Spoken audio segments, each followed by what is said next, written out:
हर हर महादेव सभी को।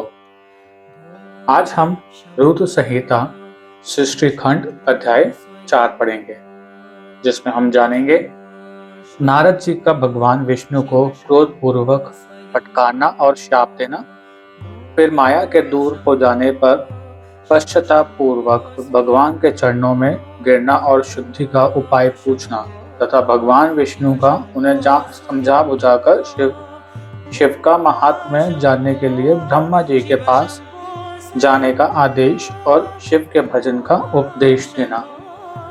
चलिए शुरू करते हैं गणेश वंदना से। वक्रतुंड महाकाय सूर्यकोटि समप्रभा निर्विघ्न कुरु मे देव सर्वकार्येषु सर्वदा।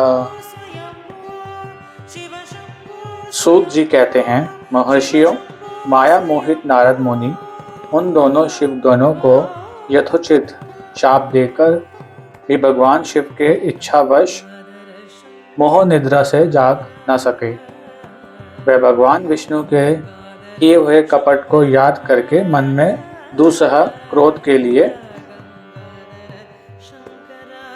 विष्णु लोक को गए और संविदा पाकर प्रज्वलित हुए अग्निदेव की भांति क्रोध से जलते हुए बोले। उनका ज्ञान नष्ट हो गया था, इसलिए वे दुर्वचन पूर्व व्यंग सुनाने लगे, मतलब कि बुरा बुरा बोलने लगे काफी। नारद जी ने कहा, अरे तुम बड़े दुष्ट हो, कपटी हो और समस्त विश्व को मोह में डाले रहते हो। दूसरों का उत्साह या उत्कर्ष तुमसे सहा नहीं जाता। तुम मायावी हो, तुम्हारा अंतःकरण मलिन है। पूर्व काल में तुम्ही ने मोहिनी रूप धारण करके कपट किया, असुरों को वारुणी मदिरा पिलाई, उन्हें अमृत नहीं पीने दिया।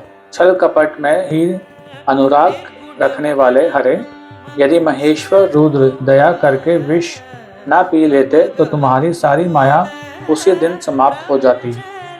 विष्णुदेव, कपटपूर्ण चाल तुम्हें अधिक प्रिय है। तुम्हारा स्वभाव अच्छा नहीं है, तो भी भगवान शंकर ने तुम्हें स्वतंत्र बना दिया है। तुम्हारी इस चाल ढाल को समझकर अब वे मतलब भगवान शिव भी पश्चाताप करते होंगे। अपनी वाणी रूप वेद की प्रामाणिकता स्थापित करने वाले महादेव जी ने ब्राह्मण को सर्वोपरि बताया है। अरे इस बात को जानकर आज मैं बलपूर्वक तुम्हें ऐसी सीख दूंगा जिससे तुम फिर कभी कहीं भी ऐसा कर्म नहीं कर सकोगे। अब तक तुम्हें किसी शक्तिशाली या तेजस्वी पुरुष से पाला नहीं पड़ा था, इसलिए आज तक तुम निडर बने हुए हो। परंतु विष्णु, अब तुम्हें अपनी करनी का पूरा फल मिलेगा।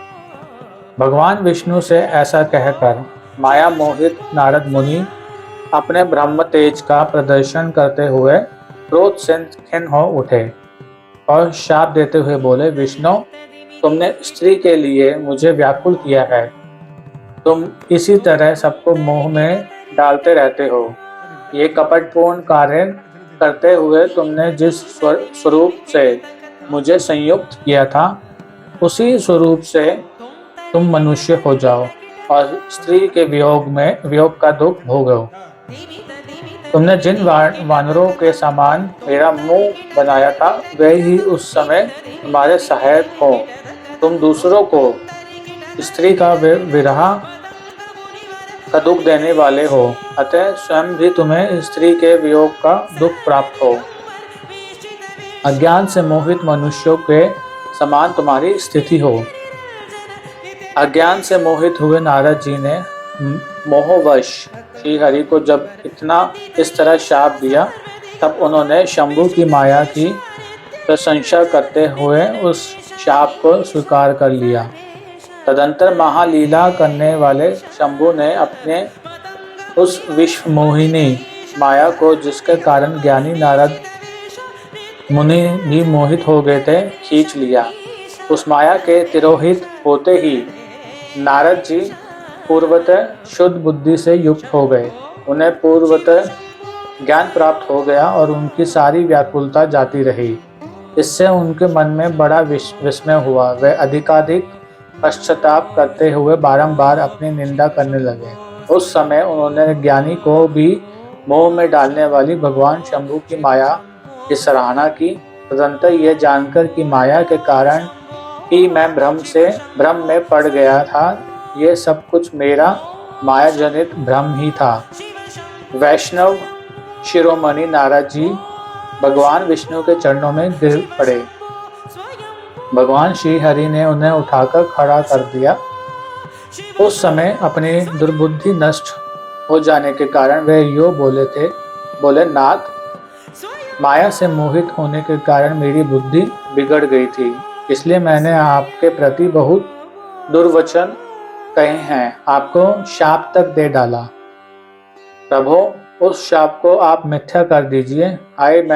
मैंने बहुत बड़ा पाप किया है, अब मैं निश्चय ही नरक में पड़ूंगा। अरे मैं आपका दास हूँ, बताइए मैं क्या उपाय, कौन सा प्रायश्चित करूं जिससे मेरा पाप समूह नष्ट हो जाए और मुझे नरक में ना गिरना पड़े।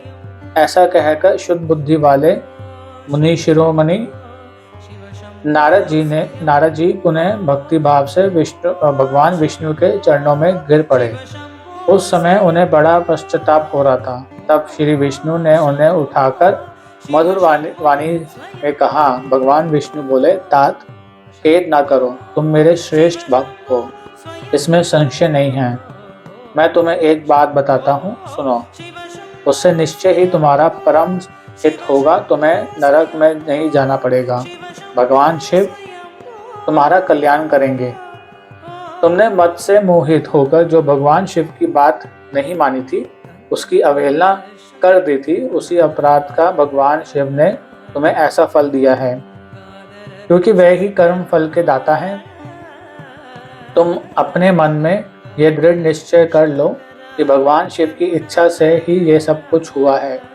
सबके स्वामी परमेश्वर शंकर ही गर्भ को दूर करने वाले हैं। वे ही पर ब्रह्मा परमात्मा हैं। उन्हीं का सच्चिदानंद रूप से बोध होता है। वे निर्गुण और निर्विकार हैं। सत्व, रज और तम इन तीनों गुणों से परे हैं। वे ही अपनी माया को लेकर ब्रह्मा, विष्णु और महेश इन तीन रूप में प्रकट होते हैं। निर्गुण और सगुण भी वह ही हैं। निर्गुण अवस्था में उन्हीं का नाम शिव है और वह ही परमात्मा, महेश्वर, पर ब्रह्मा, अविनाशी, अनंत और महादेव आदि नामों से कहे जाते हैं। उन्हीं की सेवा से ब्रह्मा जी जगत के सृष्टा हुए हैं, मतलब कि निर्माता हुए हैं, लाइक अ क्रिएटर। और मैं तीनों लोकों का पालन करता हूँ। वह स्वयं ही रुद्र रूप से सदा सबका संहार करते हैं। वह शिव स्वरूप से सबके साक्षी हैं। माया से भिन्न और निर्गुण हैं। स्वतंत्र होने के कारण वे अपनी इच्छा के अनुसार चलते हैं।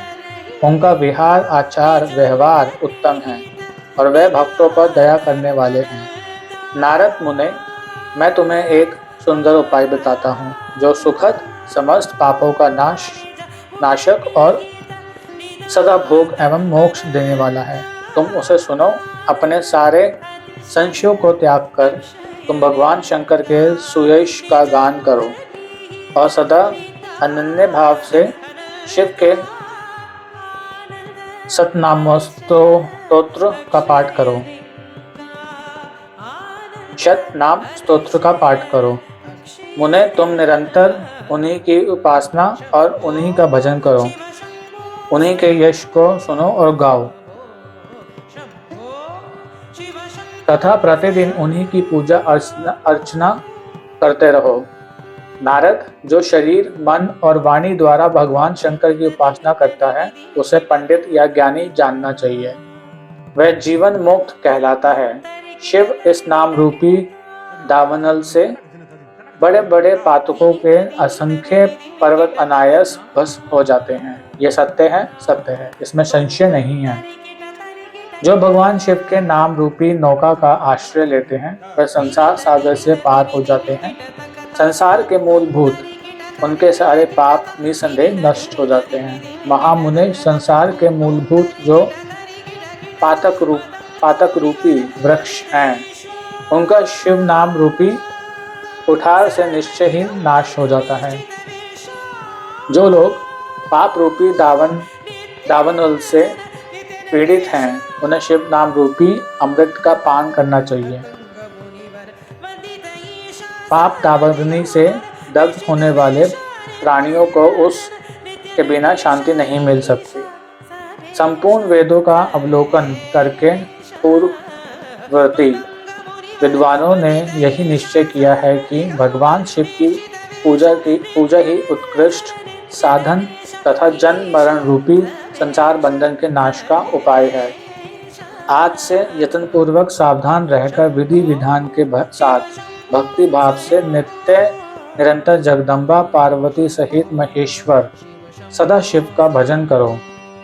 नित्य शिव की ही कथा सुनो और कहो तथा अत्यंत यत्न करके बारंबार शिव भक्तों का पूजन किया करो। मुनि श्रेष्ठ, अपने हृदय में भगवान शिव के उज्जवल चरणारविंदों की स्थापना करके पहले शिव के तीर्थों में विचरो। मुने इस प्रकार परमात्मा शंकर के अनुपम महात्म्य का दर्शन करते हुए अंत में आनंद वन यानी कि काशी को जाओ। वह स्थान भगवान शिव को बहुत ही प्रिय है। वहाँ भक्ति पूर्वक विश्वनाथ जी का दर्शन पूजन करो। विशेषतः उनकी स्तुति वंदना करके तुम निर्विकल्प हो जाओगे। नारद जी, इसके बाद तुम्हें मेरी आज्ञा से भक्ति पूर्वक अपने मनोरथ की सिद्धि के लिए निश्चय ही ब्रह्मलोक में जाना चाहिए। वहाँ अपने पिता ब्रह्मा जी के विशेष रूप से स्तुति वंदना करके तुम्हें प्रसन्नता पूर्वक हृदय से बारंबार शिव महिमा के विषय में प्रश्न करना चाहिए। ब्रह्मा जी शिव भक्तों में श्रेष्ठ हैं। वे तुम्हें बड़ी प्रसन्नता के साथ भगवान शंकर का महात्म्य और शतनाम स्तोत्र सुनाएंगे। मुने, आज से तुम शिव आराधना में तत्पर रहने वाले शिव भक्त हो जाओ और विशेष रूप से मोक्ष के भागी बनो। भगवान शिव तुम्हारा कल्याण करेंगे। इस प्रकार प्रसन्नचित हुए भगवान विष्णु नारद मुनि को प्रेम पूर्वक उपदेश देकर श्री शिव का स्मरण वंदन और स्तवन करके वहां से अंतर्धान हो गए।